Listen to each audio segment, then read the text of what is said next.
eres digno de alabar. Poderoso, grande eres, como tú no hay nadie. Cristo reina sobre toda autoridad. Te alabamos, te exaltamos, tu nombre es por siempre, para siempre. No voy a parar de celebrar. El cielo y la tierra alabarán al que está sentado en majestad. Toda la gloria es para ti. Santo eres Dios, santo eres Dios. El cielo y la tierra alabarán al que está sentado en majestad. Toda la gloria es para ti. Santo eres Dios, santo eres Dios.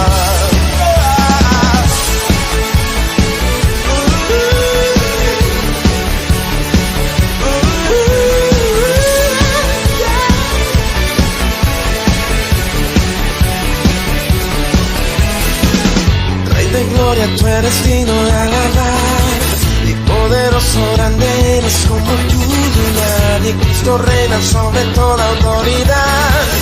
Te alabamos, te exaltamos, tu nombre es por siempre, para siempre. No voy a parar de celebrar. El cielo y la tierra alabarán al que está sentado en majestad. Toda la gloria es para ti. Santo eres Dios, santo eres Dios. El cielo y la tierra alabarán al que está sentado en majestad. Y toda la gloria es para ti. Santo eres Dios, santo eres Dios. Celebramos un nuevo tiempo. Su voz escucha en todo este lugar. La tierra tiembla ante tu majestad.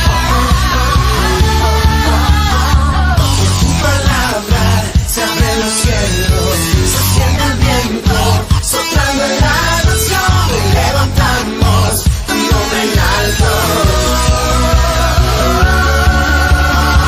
Hoy celebramos un nuevo tiempo, tu voz se escucha en todo este lugar, por tu palabra se abren los cielos. Hoy celebramos un nuevo tiempo. Escucha en todo este lugar, por tu palabra se abren los cielos.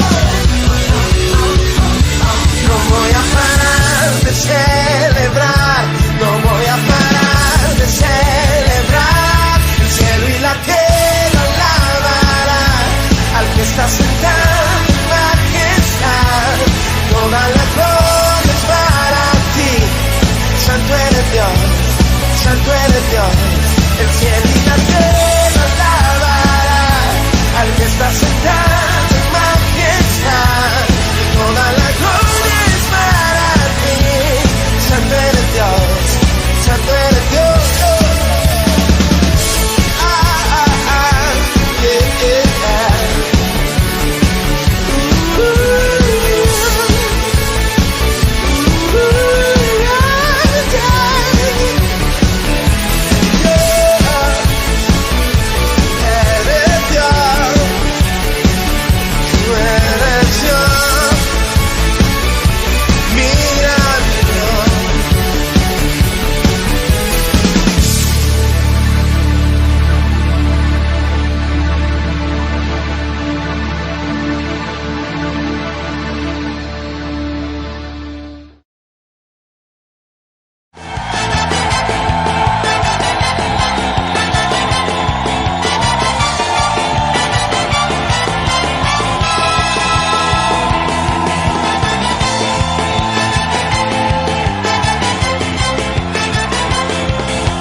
rompiste las cadenas que estaban sobre mí, rompiste todos los yugos y ahora yo soy libre.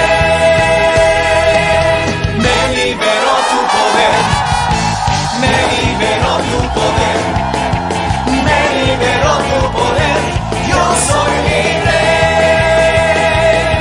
Me liberó tu poder, me liberó tu poder, me liberó tu poder, yo soy libre. Me liberó tu poder, me liberó tu poder, me liberó tu poder, yo soy libre. Me liberó tu poder, me liberó tu poder, me liberó tu poder, yo soy libre.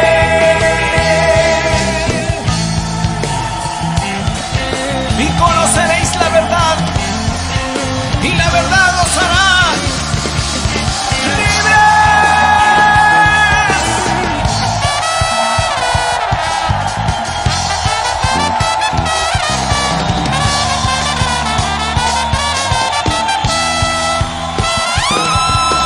Me liberó tu poder, me liberó tu poder, me liberó tu poder, yo soy libre. Me liberó tu poder, me liberó tu poder, me liberó tu poder, yo soy libre. Los que son libres pueden danzar.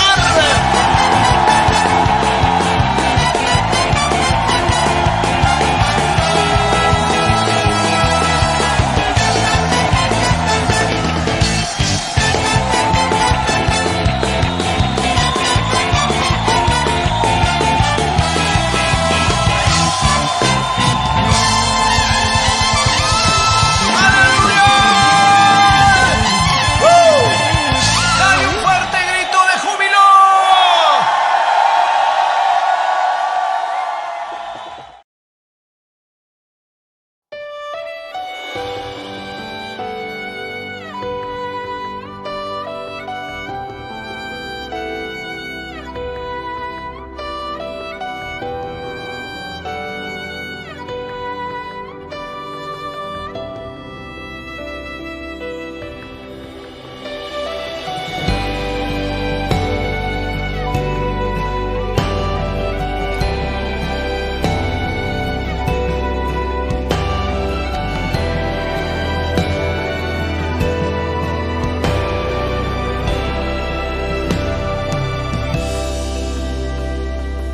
Padre nuestro, tú que estás en los cielos, santificado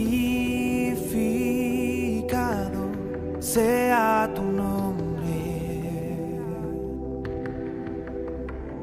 Que venga tu reino, que tu voluntad sea aquí como en el cielo. Y el pan nuestro, dánoslo hoy. Y perdona nuestras deudas, como nosotros perdonamos a nuestros deudores. Y no nos metas en tentación, mas líbranos del mal, porque tuyo es el reino, porque tuyo es el poder, porque es tuya la gloria, por todos los siglos. Amén. Porque tuyo es el reino,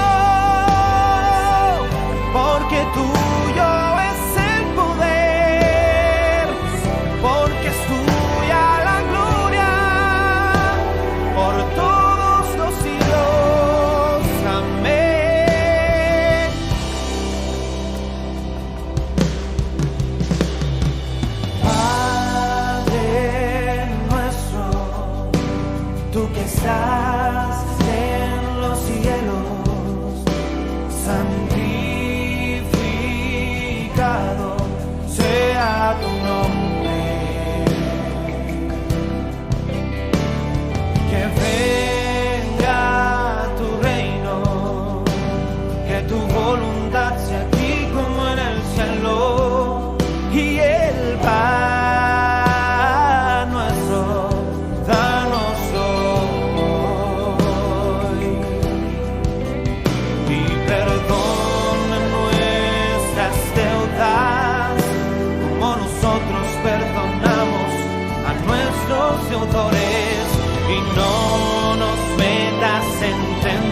muros rodeando estoy.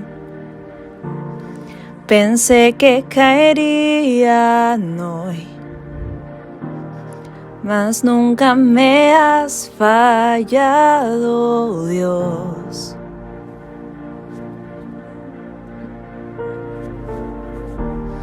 La espera terminará. Sé que has vencido ya.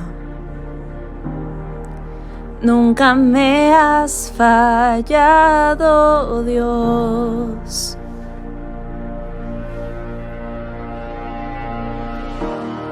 En ti confiaré, tu promesa sigue en pie, tú eres fiel.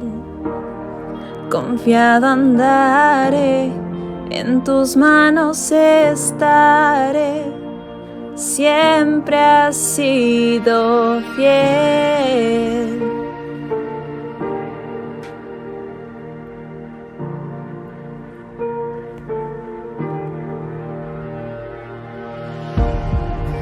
La noche acabará, tu palabra se cumplirá. Mi corazón te alabará.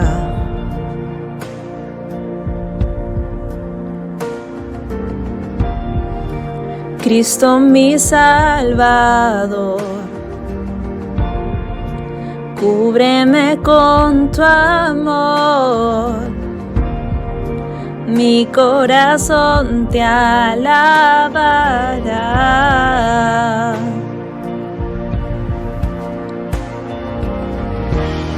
En ti confiaré, tu promesa sigue en pie, tú eres fiel.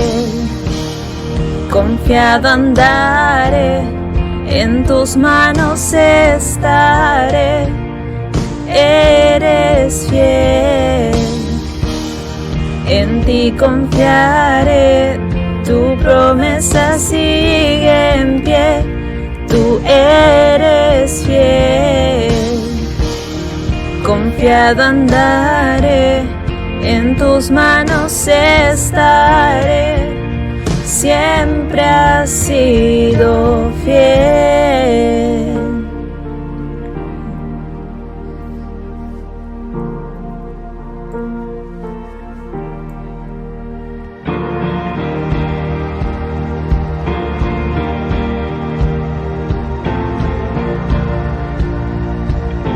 Oh, siempre has sido fiel.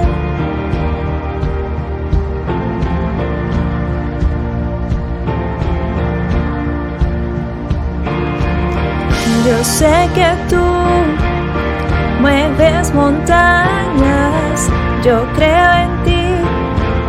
Sé que lo harás otra vez, abriste el mar en el desierto, yo creo en ti.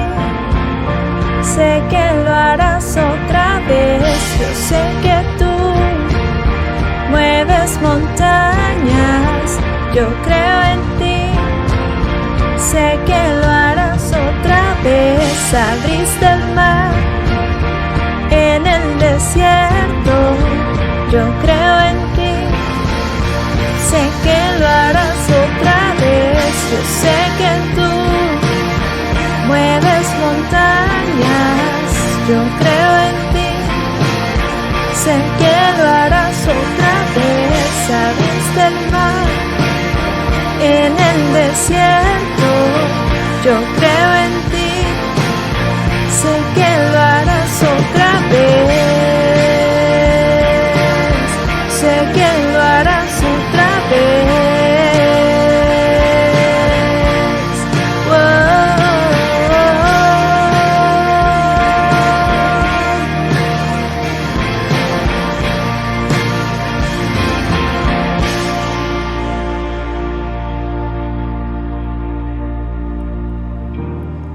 En ti confiaré, tu promesa sigue en pie, tú eres fiel. Confiado andaré, en tus manos estaré, tú eres fiel. En ti confiaré, tu promesa sigue en pie, tú eres fiel. Confiado andaré, en tus manos estaré, siempre has sido fiel.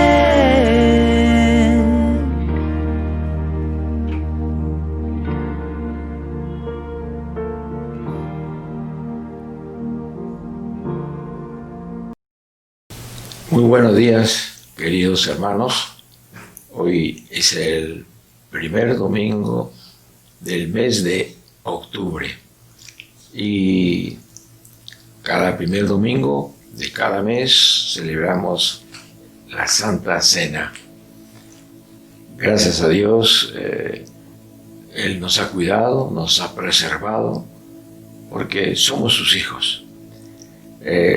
Quisiera explicarles un poco que aún en estos tiempos difíciles que estamos afrontando toda la humanidad, tenemos que tener total confianza de que Dios tiene el control absoluto de todo. No es que, por ejemplo, en el tiempo de la tribulación o de la gran tribulación, también Dios como si perdiera el control. No, Dios tiene el control absoluto. Por ejemplo, los caballos, los 4 caballos de Apocalipsis, no van a salir cuando ellos quieren, sino cuando el Señor determine que es su tiempo. Y veamos solamente uno de ellos, por ejemplo, el caballo negro. Dice en Apocalipsis capítulo 6:5, cuando abrió el tercer sello, oí al tercer ser viviente que decía: ven y mira. Y miré, y aquí un caballo negro, y el que lo montaba tenía una balanza en la mano. Y oí una voz en medio de los 4 seres vivientes, que decía: 2 libras de trigo por 1 denario. Y 6 libras de cebada por 1 denario, pero no dañes el aceite y el vino. Está dando órdenes, está poniendo límites Dios, y está poniendo los precios, y está poniendo las cantidades que van a recibir por ese precio. 1 denario, 2 libras de trigo, 1 denario, 6 libras de cebada. Todo, absolutamente todo tiene el control. Satanás, los demonios, son solamente instrumentos para que se consuma el juicio de Dios en la tierra. Pero ellos no pueden hacer lo que ellos quieren.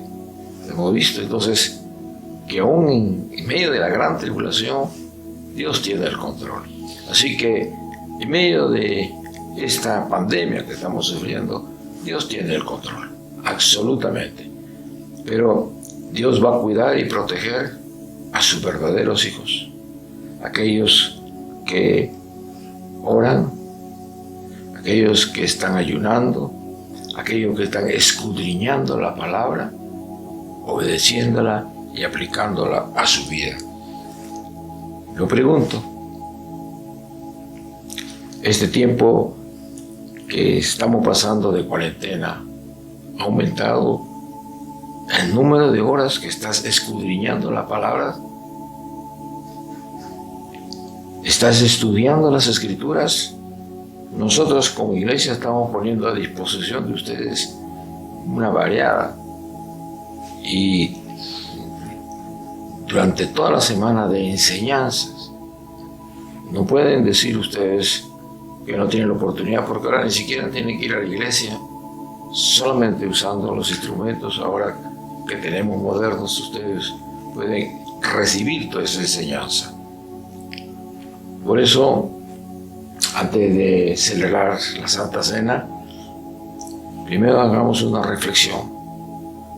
Toda esta cuarentena, todo este llamado de atención de Dios, de confrontarnos con la muerte, casi todos los días y a través de todos los medios, televisión, estadísticas y noticias mundiales, pues esto es un llamado, ¿no?, como digo, de atención, de que reflexionemos qué hay más allá después de la muerte. Tienes la plena seguridad que cuando Jesús viene, que ya viene pronto, venga, te lleve, o es necesario que tú hagas algunas enmiendas y rectifiques tu actitud en relación de tu comunión con Dios. Ahora, antes entonces de celebrar la cena, de tomar la cena, que yo invito a que lo hagamos cada uno en su casa, debe tener el vino y el pan, y el padre de familia debe compartir con su familia, ¿no? Antes de tomarlo, tengamos un momento de reflexión. Pidamos perdón a Dios si hay pecado consentido, hacer, digamos, una decisión definitiva de apartarnos de él. Y si no, estos últimos tiempos no se ha incrementado tu relación con Dios, pídele perdón y que hoy día decides estudiar, escudriñar la palabra más profundamente para conocerla. Qué importante es conocerla. Es conocer la palabra de Dios, porque a través de la palabra de Dios Él se revela y tu fe va a crecer. Tu fe, digamos, está de acuerdo al conocimiento que tú tienes de Dios. Bien, tengamos unos segundos de reflexión cada uno, pidiéndole perdón y al Señor.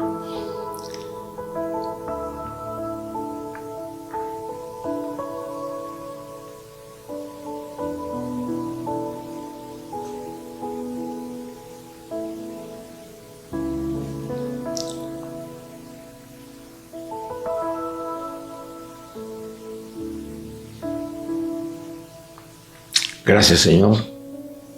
Qué maravilloso es tener la plena seguridad que si confesamos nuestros pecados, tú eres fiel y justo de perdonarnos y limpiarnos de toda maldad.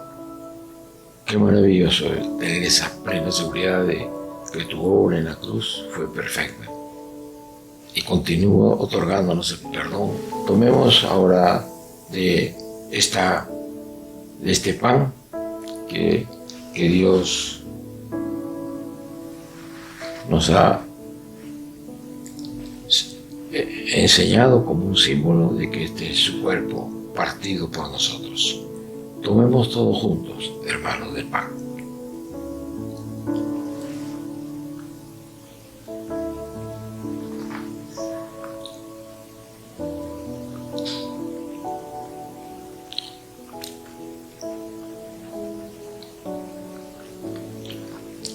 Tomemos ahora todos de la copa de vino que representa la sangre derramada de nuestro Señor Jesucristo por cada uno de nosotros. Él dio su vida, porque en la sangre está la vida. Dio su vida, murió por ti para perdonarnos y llevar nuestros pecados. Tomemos todos juntos de la copa de vino, hermanos.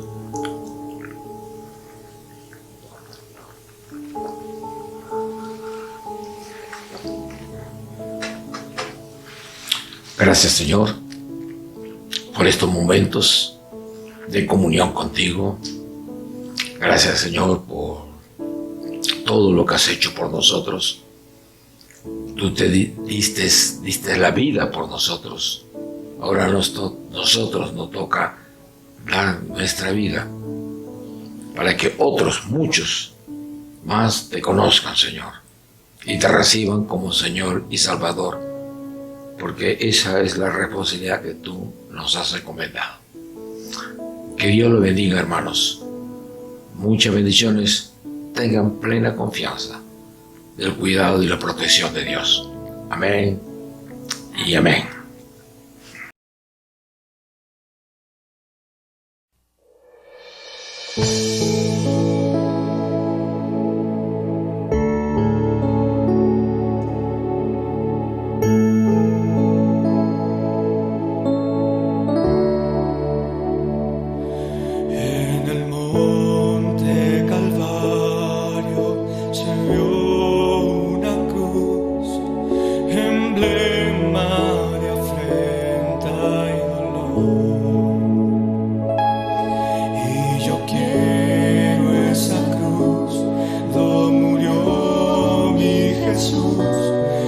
por salvar al más vil pecador.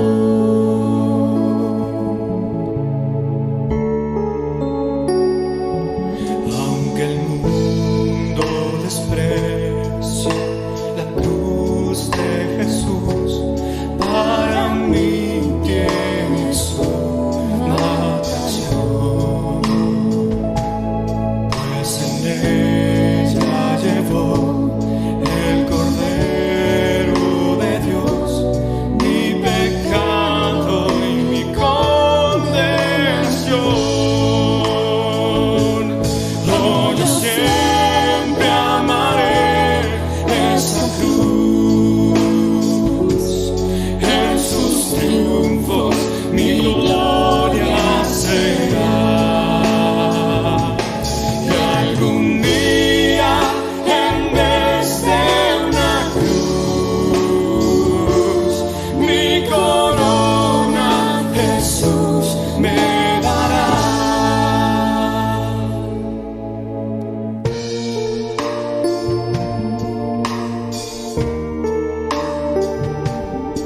En la cruz su sangre Jesús derramó, hermosura contemplo en visión, pues en ella el Cordero inmolado murió para darme pureza y perdón.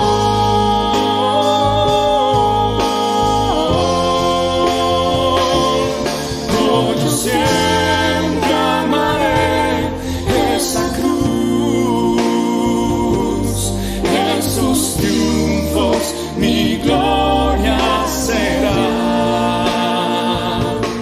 Y algún día, en vez de una cruz, mi corona Jesús me dará.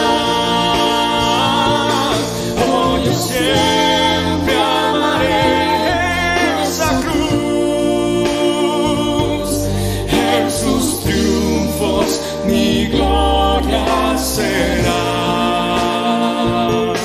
Y algún día, en vez de una cruz, mi corona Jesús me dará. Mi corona Jesús me dará.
Muy buenos días, hermanos.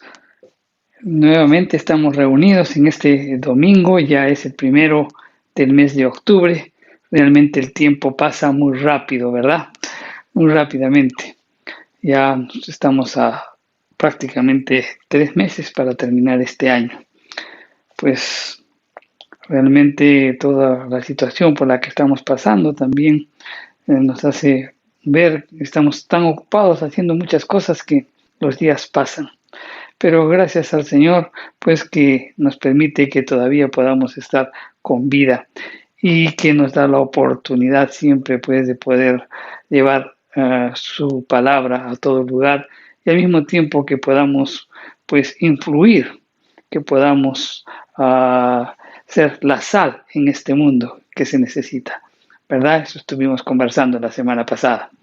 Pues bien, vamos a continuar con nuestras enseñanzas que tenemos de las Escrituras hoy domingo, después de haber recibido pues la Santa Cena, después de haber alabado, glorificado a nuestro Dios, pues ahora pues Dios va a hablar a nuestro corazón, pues y estemos atentos para ellos. Así que vamos a orar. Padre Santo, en el nombre de Jesús, nos ponemos en tu presencia. Señor, te alabamos, te bendecimos y te glorificamos, Señor. Nos acercamos a ti siempre con un corazón agradecido por todo lo que haces por nosotros, Señor. Siempre en todo momento vemos tu gracia, tu bondad y tu misericordia, Señor. Bendito seas, te alabamos y te bendecimos, Señor. Señor, pues ten total control de todo lo que expongamos en esta mañana y que el propósito, pues, principal es conocerte más, conocer tu voluntad, conocer tus hechos, conocer tu amor, tu gracia, tu misericordia con nosotros. Bendito seas, Padre Santo, pues me escondo detrás de la cruz y que te miren a ti, que te exalten a ti. En el nombre de Jesús oramos. Amén. Bien, hermanos, en esta mañana vamos a hablar sobre un tema doctrinal. Vamos a hablar sobre la doctrina de la salvación, ¿no? Es importante que conozcamos también doctrina, porque la doctrina nos da los fundamentos, pues, para que nuestra fe sea firme, para que nuestra fe, pues, esté bien cimentada. Pues vamos a hablar ahora sobre la doctrina de la salvación. Hay muchos aspectos, necesitamos conocer la doctrina del hombre, la doctrina del pecado, la doctrina de los ángeles, la doctrina de la salvación, la doctrina de la predestinación, etcétera, etcétera. Y por si acaso todos esos temas los vamos a tratar en los cursos que damos el día lunes. Así que todo lo que hoy vamos a exponer seguro que lo vamos a tocar en algún momento cuando tengamos nuestras clases del día lunes. Los invito pues a que se conecten con nosotros todos los lunes a las 9 de la noche. Pues bien, eso es comercial aparte. Pues bien, vamos a hablar en esta mañana sobre la doctrina de la salvación. Cuando revisamos el Antiguo Testamento, en el Antiguo Testamento pues encontramos que la salvación está expresada o se manifiesta, ¿no? En la palabra yesa, o se utiliza la palabra yesa para salvación en el Antiguo Testamento. Y esto pues tiene varias connotaciones. Por ejemplo, esta palabra nos hace ver que la salvación implica pues introducir a alguien en un lugar espacioso. También la palabra salvación implica pues sanar a alguien de una enfermedad. También salvación implica pues liberar de la aflicción y también liberar de los enemigos. Pero al mismo tiempo es importante resaltar que la Biblia deja muy en claro que solo Jehová Dios es el que nos salva. Por eso es que en todo el Antiguo Testamento nos habla de ese poder salvador, porque en el Antiguo Testamento nos dice que Dios salva a su rebaño, Dios nos salva de la muerte, nos dice que Él solo puede salvar, que en Él está la seguridad de la salvación y que a Él debemos conocer como Salvador. Esto nos dice en todo el Antiguo Testamento. Ahora bien, esta palabra o la salvación, o el concepto de salvación, se ejemplificó pues perfectamente en el Éxodo, cuando el pueblo de Israel fue liberado pues de Egipto, ¿verdad? Ahí estaba pues, se estaba ejemplificando pues la salvación. Ahora, se le representaba pues por medio de la Pascua, porque el día que fueron liberados, Moisés dio la orden, pues, por Dios mismo, que tenía que matar un cordero, ¿no? Y ese era el día de la Pascua que iban a celebrar los judíos. Ahora, esta Pascua tenían que relatarlo a sus hijos continuamente. Y pues también lo tenían que recordar con cánticos. No era una cosa muy pasajera o no significativa, que no iba a trascender en la vida del pueblo de Israel, ¿no? Por eso es que se les da instrucciones muy claras de que esta Pascua, esta salvación debería ser representada por medio de la Pascua, que tenía que celebrarse una vez al año, y estos acontecimientos tenían que relatarlos a sus hijos, y obviamente pues también debería haber alegría y tenían que regocijarlo o recordando, expresando cánticos. Ahora bien, la revelación de Jehová como Salvador, eso es clara en el Antiguo Testamento, está muy claro eso, pero también queda clara la revelación de un agente humano para realizar la salvación. Ejemplos los vemos, hay muchos en la Biblia. Por ejemplo, Dios utilizó a José para que pueda dar libertad. Dios utilizó a José para que pueda salvar al pueblo de Israel, a los israelitas del hambre, ¿no?, que estaba pasando en ese momento en la zona de Palestina. También vemos a Otoniel, a un juez que levanta el Señor y que también da salvación a todos los israelitas, a Joacás, y también pues creo que en el libro de Jueces todos los jueces que levantó el Señor pues eran para dar salvación al pueblo de Israel. Entonces se resalta pues la presencia de un agente humano para la realización de esta salvación. Ok, eso es en el Antiguo Testamento. En el Nuevo Testamento la salvación encierra enfáticamente pues la idea de una salvación espiritual. En muy pocas oportunidades se usa la palabra salvación para hablar de una salvación física o natural, excepto en Hechos 27:20, ahí está. El mayor peso entonces cae sobre el concepto de una salvación espiritual en el Nuevo Testamento. Ahora, la palabra griega por excelencia para salvación es sotería, y se menciona 49 veces en el Nuevo Testamento. Y esta palabra sotería deriva de la palabra soter, que es mencionada 24 veces y se traduce como Salvador. Ahora bien, la palabra sotería en el griego clásico lleva el significado de preservar, liberar, implica seguridad y también salud. Ahora bien, para poder entender claramente el tema de la salvación en el Nuevo Testamento, este es un tema muy amplio, y para que tengamos una clara visión lo vamos a considerar de diferentes ángulos. Por eso vamos a tomar en cuenta muchos conceptos y así poder armar todo el paquete completo y que puedas estar con todo el conocimiento de lo que significa la salvación, lo que Cristo hizo por nosotros. Vamos a mencionar algunas palabras claves que espero las recuerdes. Bueno, yo estoy seguro que también ya las tienes en cuenta o en una medida, pues sabes algunas cosas, pero como que faltan definirlas. Y el propósito es que en la exposición de este día pues puedas tener las cosas muy claras, porque eso te va a afirmar en tu fe. La primera palabra que podemos hablar es arrepentimiento. Esta palabra arrepentimiento significa pues un cambio de mente. Ahora bien, este cambio de mente, o sea, tenemos que cambiar nuestra manera de pensar, pero con respecto aquí, con respecto al pecado, con respecto a nosotros mismos y con respecto a Dios. El arrepentimiento es mucho más que cambios en nuestra manera de vivir. No se trata de una reforma, tampoco es un remordimiento.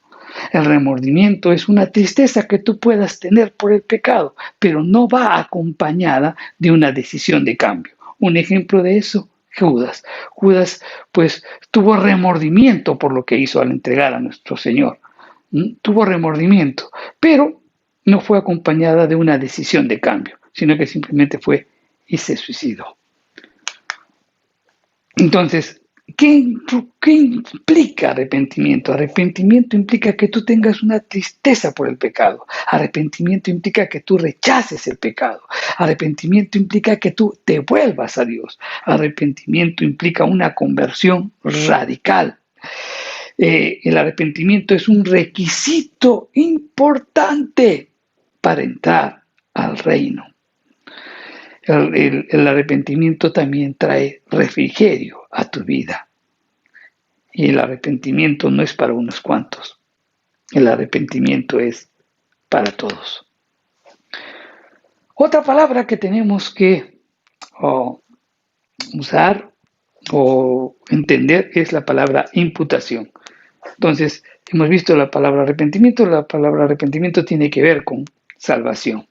Es lo primero que nosotros hacemos, ¿no? Realmente nos arrepentimos para poder seguir en el camino del que tienen, porque ya esta palabra de arrepentimiento está invocada. Si queremos tener salvación, lo primero que tenemos que hacer es arrepentirnos. Ahora bien, una vez que arrepentimos, ¿qué es lo que pasa? Entonces, todo esto lo que vamos a estar explicando en los próximos minutos, pues la consecuencia de ese arrepentimiento. En primer lugar, una imputación. ¿Qué es una imputación? Es atribuir a otro las acciones o delitos de otros. Bíblicamente, pues hay una doble imputación cuando nosotros nos acercamos a Cristo. A Cristo se le imputan pues los delitos del hombre y al hombre se le imputa la justicia de Dios, o sea, la obediencia perfecta de Cristo. Cuando nosotros creemos en Jesucristo, cuando nosotros nos arrepentimos y confiamos en la obra de Cristo, pues hay una doble imputación. Es como un intercambio. Nosotros trasladamos a Cristo nuestras inmundicias, nuestros pecados, y Él nos traslada a nosotros su santidad perfecta. En otras palabras, nosotros le imputamos a Él nuestros delitos y nuestros pecados, y Él nos imputa su justicia. ¿Qué justicia es? Esa vida de obediencia perfecta.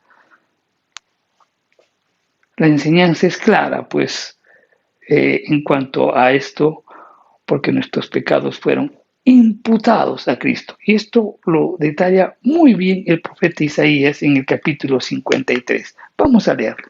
Isaías 53, los versos del 4 al 8. Y dice: ciertamente llevó Él nuestras enfermedades, sufrió nuestros dolores, y nosotros le tuvimos por azotado, por herido de Dios y abatido, mas Él herido fue por nuestras rebeliones, molido por nuestros pecados. El castigo de nuestra paz fue sobre Él, y por su llaga fuimos nosotros curados.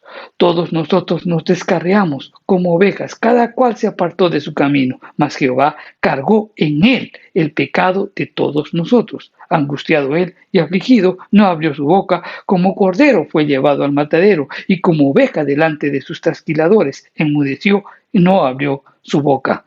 Por cárcel y por juicio fue quitado, y su generación, ¿quién la contará? Porque fue cortado de la tierra de los vivientes, y por la rebelión de mi pueblo fue herido. Entonces, cuando nosotros ponemos nuestra fe en Cristo, automáticamente pues Él nos traslada la justicia de Cristo, es decir, la obediencia perfecta a la ley de Dios, de tal manera pues que Dios, cuando se dirige a nosotros, no nos ve a nosotros, sino que mira a Cristo y Él nos ve como si fuésemos justos. Por eso Pablo decía en Filipenses, en el capítulo 3, los versos del 7 al 9, pero cuantas cosas eran para mí ganancias, las he estimado como pérdida por amor a Cristo.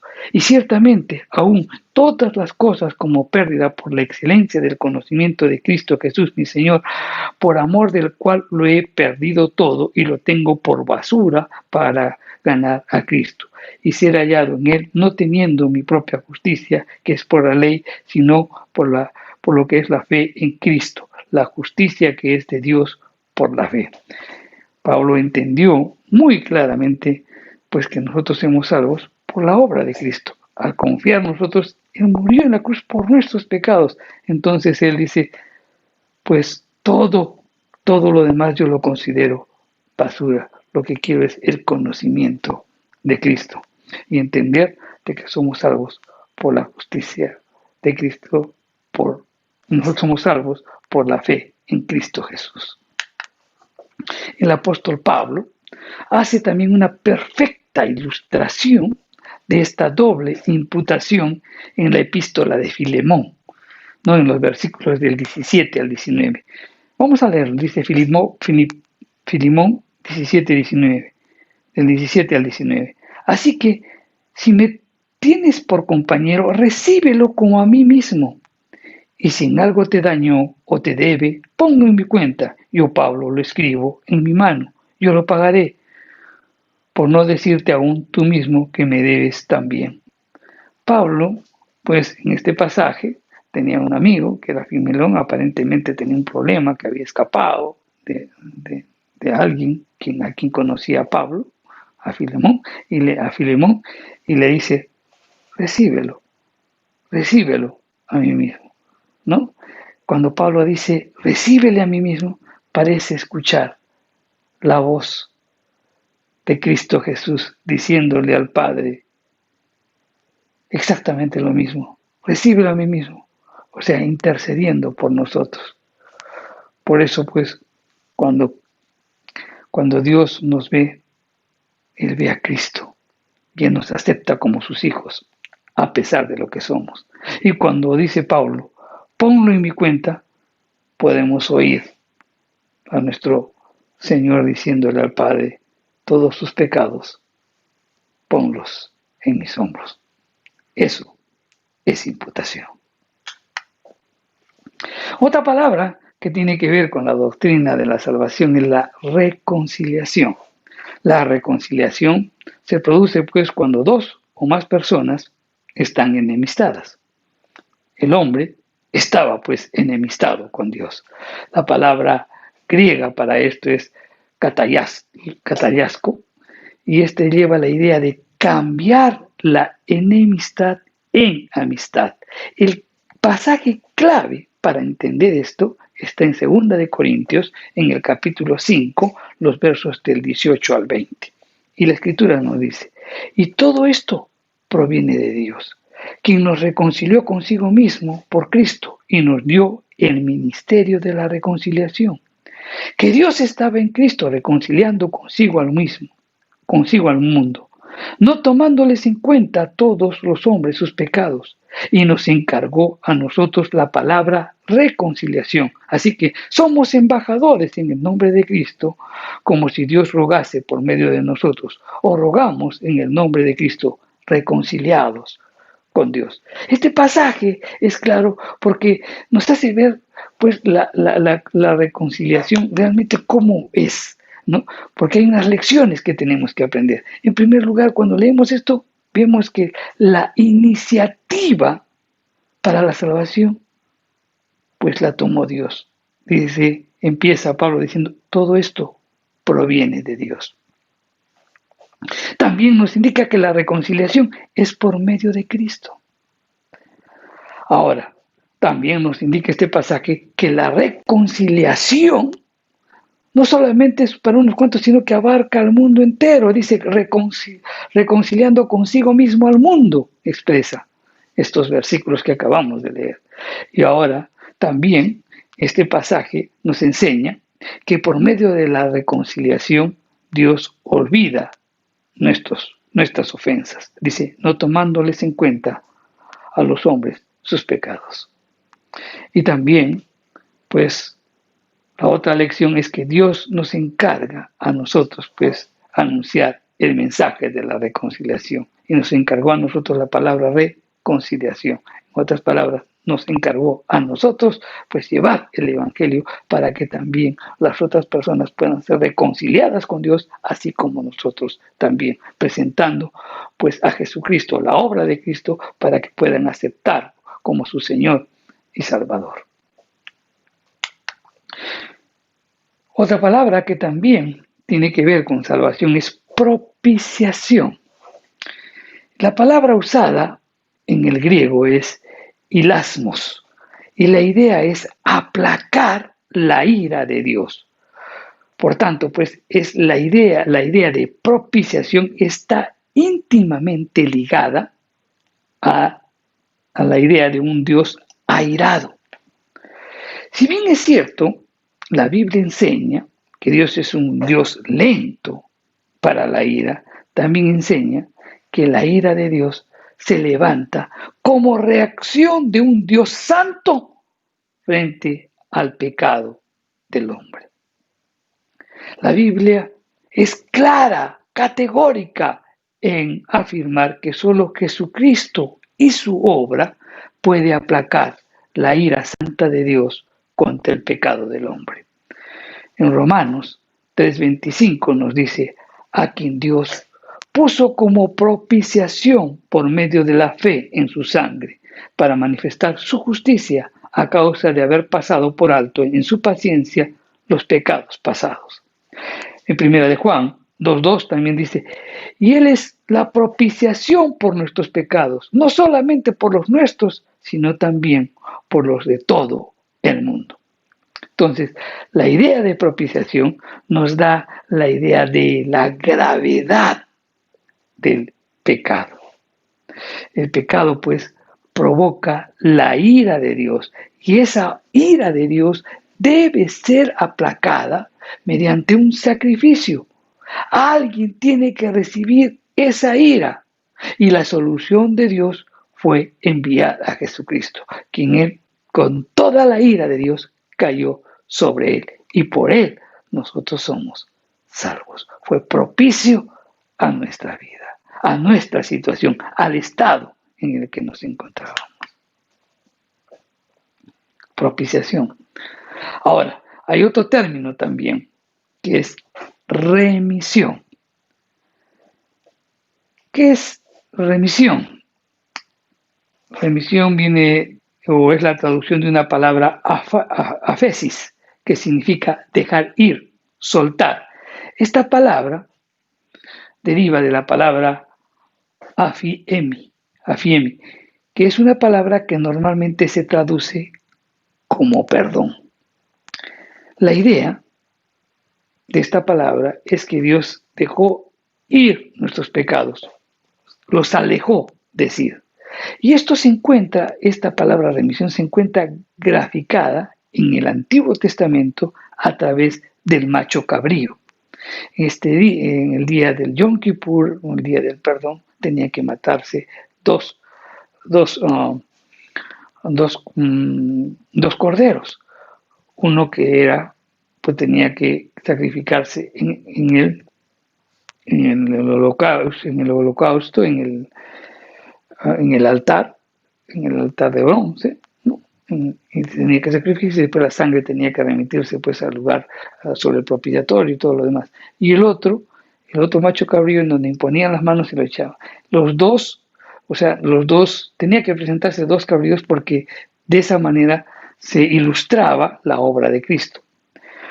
El concepto de remisión recae justamente sobre el macho cabrío que es echado fuera. Vamos a leerlo, y está en Levítico 16, 21 al 22. Y dice, y pondrá Aarón sus dos manos sobre la cabeza del macho cabrío, vivo, y confesará sobre él todas las iniquidades de los hijos de Israel, todas sus rebeliones, todos sus pecados, poniéndoles así sobre la cabeza del macho cabrío, y lo enviará al desierto por mano de un hombre destinado para esto.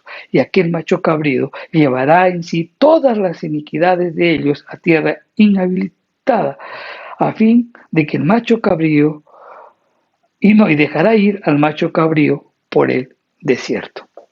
Entonces, la idea de esta palabra remisión es que Dios deja ir nuestros pecados muy lejos, de tal manera que ya no los pueda ver. ¿Por qué? Porque los envió pues al desierto.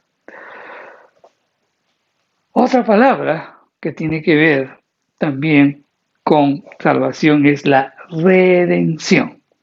Redención. Redención es un término que viene desde el Antiguo Testamento. Y esto viene a través del pariente redentor, ¿no?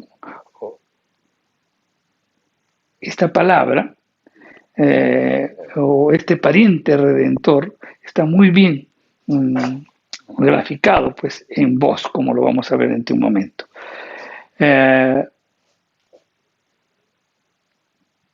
Esta palabra redentor en el Antiguo Testamento es Goel. Goel. Dios instituyó esta figura desde la antigüedad como una preparación para la venida de nuestro pariente redentor, que es el Señor Jesús. Ahora bien, este Goel tenía una función especial, tenía varias funciones.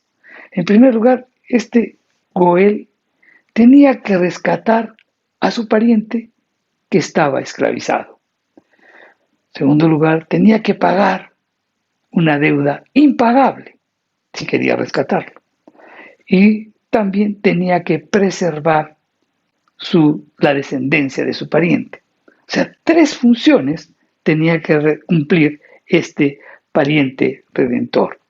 Un buen ejemplo de esto, como dijimos, es Boz. Y es el ejemplo clásico, pues, del pariente redentor. El libro de Ruth es una ilustración perfecta, pues, del rol que tenía Goel. Para quienes no han leído este libro de Ruth, pues Ruth era una mujer que se casó con Elimelech, y con Elimelech pues estuvieron en Belén, pero decidieron vender sus cosas y irse a la tierra de Moab para ver, porque había escasez en Belén, y dijeron, bueno, vamos a probar a otro lado. Dejaron el sitio en donde era la casa del pan, Belén significa la casa del pan, y se fueron al mundo. Se fueron a Moab. Y las cosas se fueron muy mal, murió el esposo, murieron los hijos, después regresó Noemí, regresó con Ruth, que era una de sus nueras, todo un pasaje que pasa ahí que no vamos a entrar en mayores detalles, pero lo cierto es que llegan nuevamente a Belén, pero estaban en una situación pues terrible, y lo único que tenían era encontrar a un pariente redentor que los pudiera redimir, que podía rescatar todo lo que le pertenecía a Elimelech, ¿no es cierto? Y ese fue Boz. Y Boz, como pariente redentor, pues redime a toda la familia. Entonces, cuando vemos la aplicación de este pariente redentor a nuestro Señor Jesús, pues vemos que Él cumple la función muy bien, la función del Goel, del pariente redentor, porque Él nos rescata de la esclavitud, paga una deuda que no podríamos pagar, que son nuestros pecados, y también preserva nuestra descendencia, porque nos da vida eterna. Goel tenía que tener ciertos requisitos para poder pues ejecutar esa función del pariente redentor. ¿Y cuáles eran esos requisitos? Debería ser en primer lugar el pariente más cercano. Debería tener la capacidad de redimir, o sea, tenía que tener los recursos para hacerlo. Y también tenía que tener el deseo, Podía tener los recursos, pero si no tenía el deseo, pues no los redimía. Ahora, si eso lo aplicamos a nuestro Señor Jesús, pues Jesús cumplió exactamente esos requisitos. Él fue nuestro pariente cercano, por eso tuvo que hacerse hombre. Él tenía la capacidad de redimir, él podía pues vivir una vida sin pecado para que podernos redimirnos. Y él también tenía el deseo de redimirnos. ¿Por qué? Porque nos ama.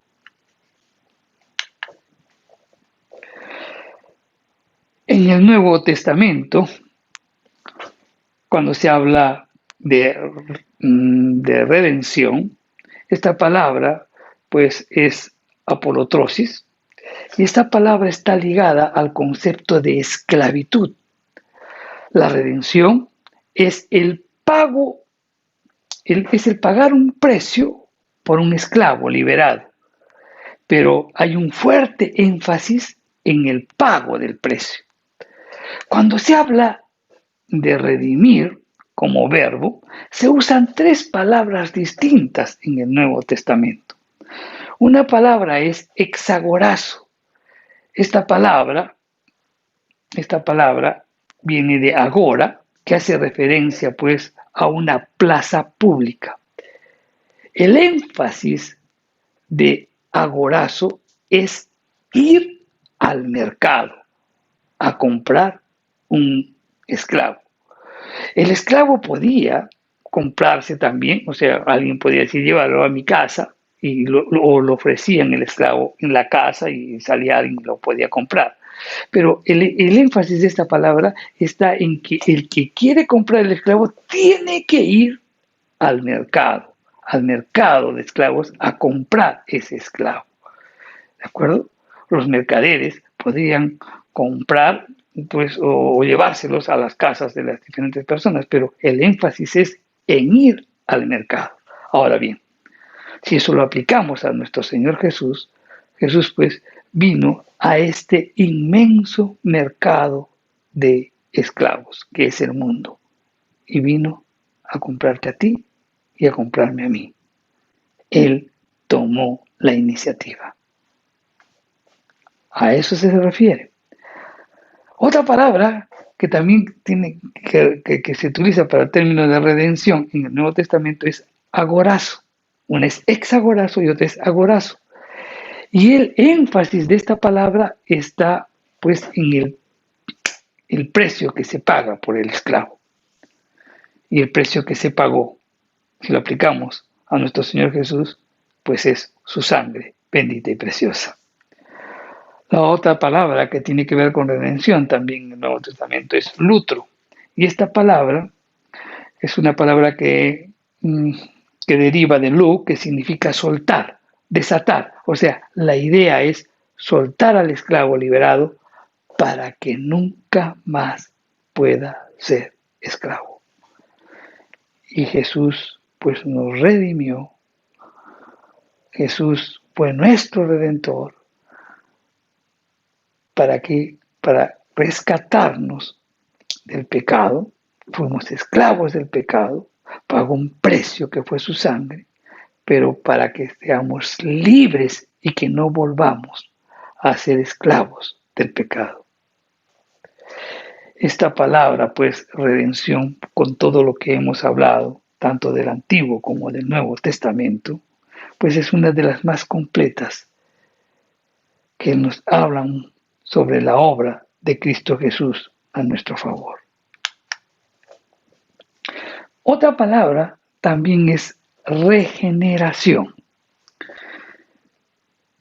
Esta palabra regeneración es la traducción de la palabra palingenesia. Palin, que se traduce de nuevo u otra vez, y genesia, que es la palabra nacimiento. Entonces vemos pues que la regeneración hace referencia al Nuevo Testamento.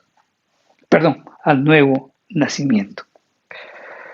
La regeneración tiene un aspecto presente y ocurre cuando nosotros recibimos a Cristo y nacemos de nuevo. Pero también esta regeneración tiene un aspecto futuro, ya que el nuevo nacimiento tendrá su consumación total cuando Cristo venga y reinemos con Él. El nuevo nacimiento se sustenta pues en que el hombre no necesita una mera reforma. Su naturaleza está corrompida, por tanto necesita una nueva. Para que lo entendamos bien, vamos a ponerles un ejemplo. Por ejemplo, uno tiene un burrito y este burrito quieres hacerlo caballo de carrera. Entonces, ¿qué pasa? Le pones caballo de carrera, ¿no? Le pones el nombre de caballo de carrera, un nombre de caballo de carrera. También, pues, lo alimentas como caballo de carrera. Lo vistes como caballo de carrera. Lo llevas al establo, un conjunto con los caballos de carrera. Y viene la competencia y habrás conseguido el propósito de que el animal se convierta que el burrito se convierta en un caballo de carrera. No, ¿verdad? Definitivamente que no. La única solución sería de que el burrito pues vuelva a nacer y que sea un caballo de carrera. ¿Cierto? Ok, pero eso también nos hace ver, mi querido hermano, que hay muchas personas que pueden hablar como hijos de Dios, pueden hacer cosas como hijos de Dios, pueden abstenerse de realizar muchas actividades como los hijos de Dios, pueden asistir a lugares donde asisten los hijos de Dios, pero déjame decirte que nunca serán hijos de Dios a no ser que nazcan de nuevo.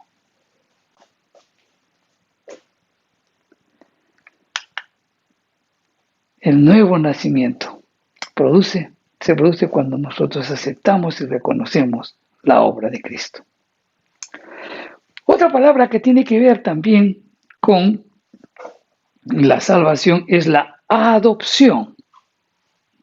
La Escritura dice que nosotros hemos sido adoptados y que también hemos recibido el espíritu de adopción.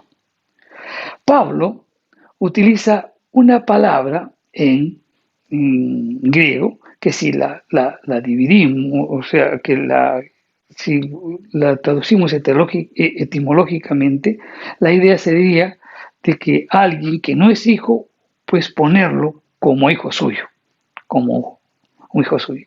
Esa sería la idea. Pero cuando Pablo utiliza la palabra, esta palabra adopción, va mucho más allá de un significado etimológico. Va mucho más allá. Pablo tiene el contexto del derecho romano. No nos olvidemos que él era ciudadano romano y él entendía exactamente a qué se refería con la palabra adopción. La adopción tenía una profunda connotación. En Romanos, esta palabra pues está muy vinculada con la patria potestas, ¿no? Literalmente sería el poder del Padre. La patria potestas, que de ahí sale la palabra patria potestad más adelante, ¿no?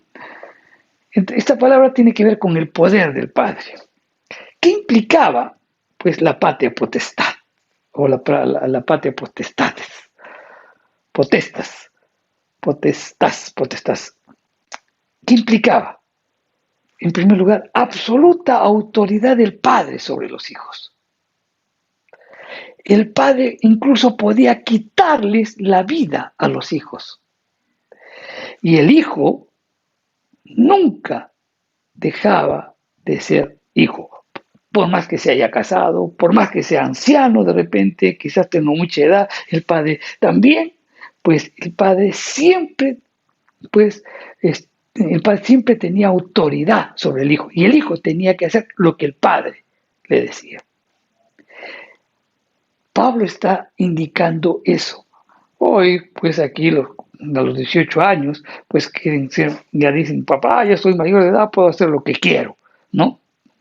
Es ahora sí, pero no, en ese tiempo, pues el hijo nunca llegaba a ser pues independiente. El padre siempre tenía autoridad sobre el hijo, así se case, así tenga hijos, siempre. Y para hacer el trámite de una adopción, pues había dos partes. El mancipatio, ¿no? que eso, y el mancipatio y el vindicatio. El mancipatio, ¿qué significaba qué implicaba? Pues ahí se realizaba una venta simbólica. El padre, pues, que estaba dando a su hijo en adopción a otro, pues tenía que venderlo y tenía que venderlo 2 veces. Y el padre lo compraba 2 veces, como diciendo, pues mira lo que estás haciendo, ¿no? Tienes que tener conciencia de esto. Y la tercera vez, pues lo volvió a ofrecer, pero ya no lo compraba él. Entonces, de esa manera se rompía la patria potestad.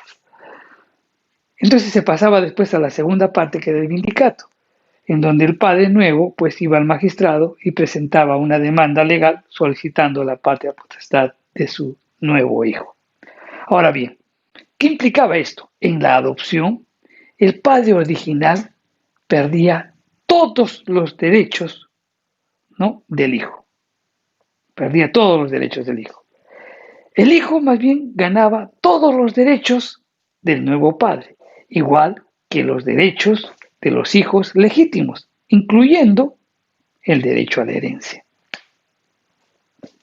La vida anterior del adoptado quedaba totalmente anulada, porque era una nueva persona con un nuevo apellido, o sea, la vida anterior quedaba anulada, incluyendo las deudas que podía tener. Literalmente, la persona adoptada era considerada una nueva persona. Ahora, si esto lo vemos en una aplicación a la adopción espiritual, pues eso es lo que Cristo hizo con nosotros. Nos adoptó, o nuestro Padre nos adoptó. ¿Por qué? Nosotros éramos, por naturaleza, hijos de la ira. Y nuestro Padre paga un precio para adoptarnos como hijos. Ya sabemos cuál es el precio, la sangre de Jesucristo. Y una vez adoptada, nuestra vida pasada es echada pues al olvido. Nos convertimos en hijos legítimos de Dios con todos sus derechos, incluyendo el derecho de compartir la herencia con el único hijo legítimo que tenía Dios, nuestro Señor Jesús. En Romanos 8:17 la Escritura nos dice: y si hijos, también herederos, herederos de Dios y coherederos con Cristo. Es que padeceremos juntamente con Él para que juntamente con Él seamos glorificados. Ahora, meditemos sobre esto. Cuando una persona adopta a un niño, generalmente busca el más bonito, el más sanito, ¿verdad? Muy pocas o raras veces, pues vemos que se adopta un niño deforme o de repente enfermito, ¿verdad? Hay personas, pero son muy escasas esas personas. Pero, ¿sabes?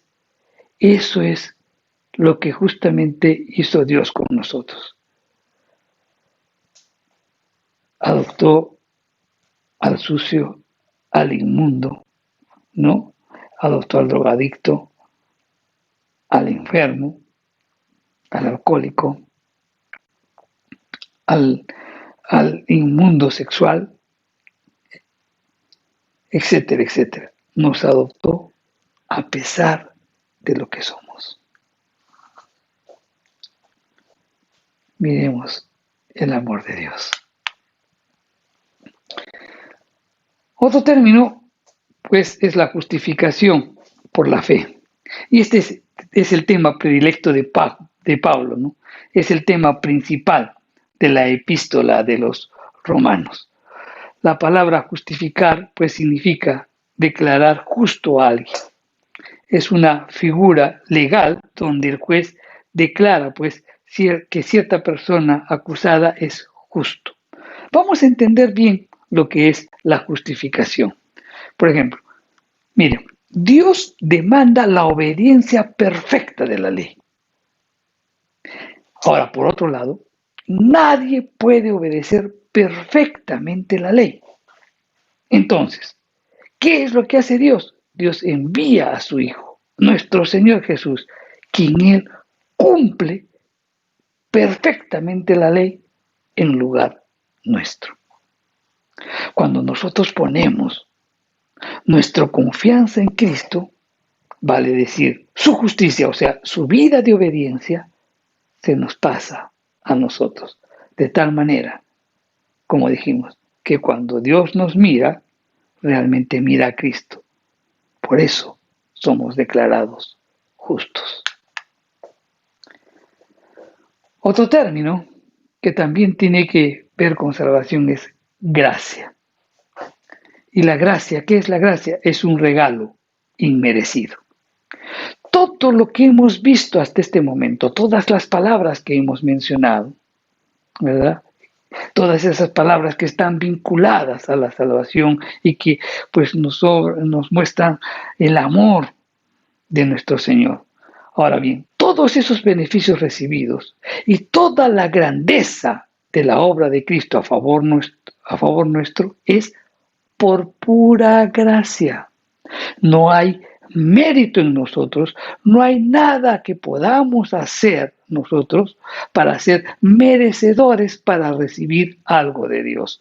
Siempre será por gracia. Entonces, de esta manera, la gloria será para nuestro Dios y nunca para nosotros.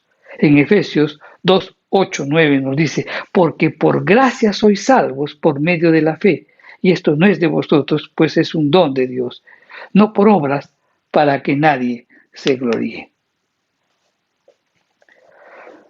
También tiene que ver otra palabra que es la santificación. La santificación es una palabra que se menciona más de 1000 veces en la Biblia y santificación lleva la idea de apartar, de separar. La primera vez que se menciona esta palabra de santificación está en Génesis, en el capítulo 2, el verso 3, cuando Dios santificó el séptimo día, es decir, apartó ese día para un uso especial. Y desde ese momento vemos a Dios separando hombres, separando naciones, separando ciudades, separando utensilios para darles un uso especial. Cuando entonces la Biblia nos habla que nosotros hemos sido santificados, quiere decir que hemos sido separados para un uso especial. Para un uso especial. Ahora bien, esta palabra santificación implica dos aspectos. Una santificación posesional, porque desde el momento que tú aceptas a Cristo, Él te declara santo. Él te declara separado para el Señor. Y también, pues, que estás separado del pecado, separado para Dios. Ahora bien, y también el otro aspecto es la santificación experimental. O sea, tienes que demostrar al mundo lo que Dios ya hizo contigo. Te separó del pecado y te separó para que le sirvas a Él.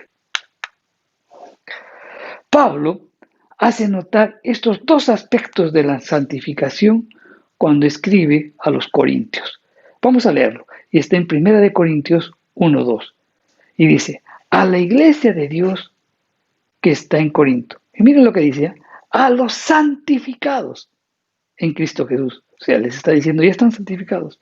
Y después dice, llamados a ser santos, con todos los que en cualquier lugar invocan el nombre de nuestro Señor Jesucristo, Señor de ellos y nuestro. O sea, los está llamando santificados, es decir, ya son santos, pero también les dice que son llamados a ser santos.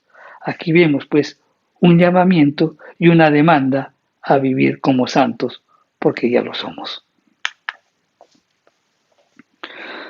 Por último, vamos a ver la glorificación. Y cuando hablamos de glorificación, pues tenemos que tomar dos aspectos. La glorificación como honra y estatus que tendremos cuando el Señor venga, y también tiene que ver con nuestro cuerpo físico, que tiene que ser pues vestido de gloria, de tal manera que nuestro cuerpo sea semejante pues al del cuerpo de nuestro Señor Jesús, al cuerpo que Él tiene ahora. Así como nuestra unión con Adán, heredamos pues el cuerpo de Adán, es decir, un cuerpo corruptible que se enferma y que muere, así también por nuestra unión con Cristo heredaremos un cuerpo como el de Él, un cuerpo glorioso que no muere. En 1 Corintios 15, 48 al 49 dice, cual el terrenal, tales también los terrenales, y cual el celestial, tales también los celestiales. Y así como hemos traído a la imagen del terrenal, traeremos también la imagen del celestial. Termino diciéndote esto, mi querido hermano. Todos los beneficios que conlleva nuestra salvación es únicamente por la obra de nuestro gran Dios y Salvador, Jesucristo. Todo proviene de Él, los méritos son de Él y la gloria es para Él. Amén. Recuerda mucho. Todos estos aspectos están relacionados con la salvación. Es la doctrina de la salvación. Entendamos bien lo que Cristo hizo por nosotros. Y nuestra fe pues será cimentada y al mismo tiempo pues demandará pues un mayor esfuerzo en nosotros porque tenemos el conocimiento, la convicción. Es importante conocer doctrina y damos gracias a Dios por eso. Te invito, querido hermano, todos los lunes a las 9 de la noche, que te puedas conectar con nosotros a través del Zoom. Son clases gratuitas en donde lo hacemos de una manera diferente. Pues todos se les deja algún trabajo, lo desarrollamos y todos conversan y entre todos aprendemos. Incluso yo aprendo de ellos. Y ellos también aprenden de mí porque todos tenemos un espíritu enseñable y queremos aprender. Pues bien, quiero motivarte para hacerlo. Este tema en algún momento también lo conversaremos en estas clases. Bien, demos gracias a Dios por Jesucristo. Gracias por su obra en la cruz. Padre Santo, Señor, te damos gracias. Hoy has abierto nuestros ojos, has abierto nuestro entendimiento, has ordenado nuestras ideas. Tenemos claro ahora, Señor, todos los beneficios de la obra de Cristo. Gracias, Señor, porque podemos ver de que Él nos redimió, nos santificó, nos justificó, fue propicio en nuestra vida y todo, para alcanzar todo ello, Señor, tenemos que arrepentirnos.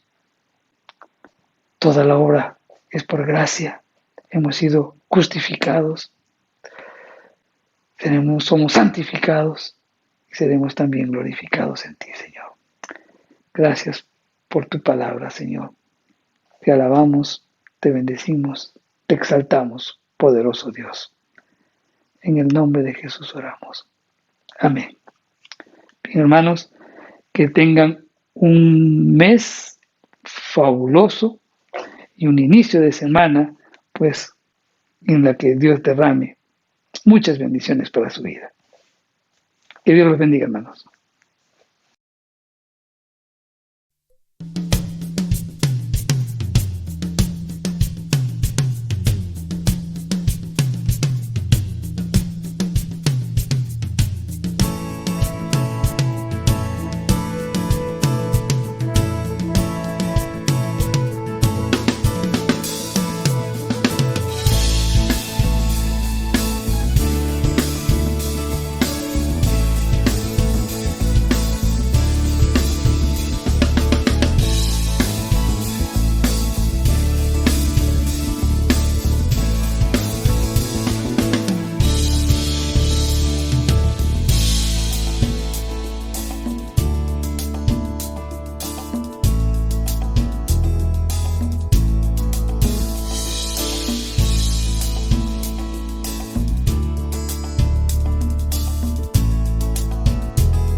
quiero tu poder. Yo soy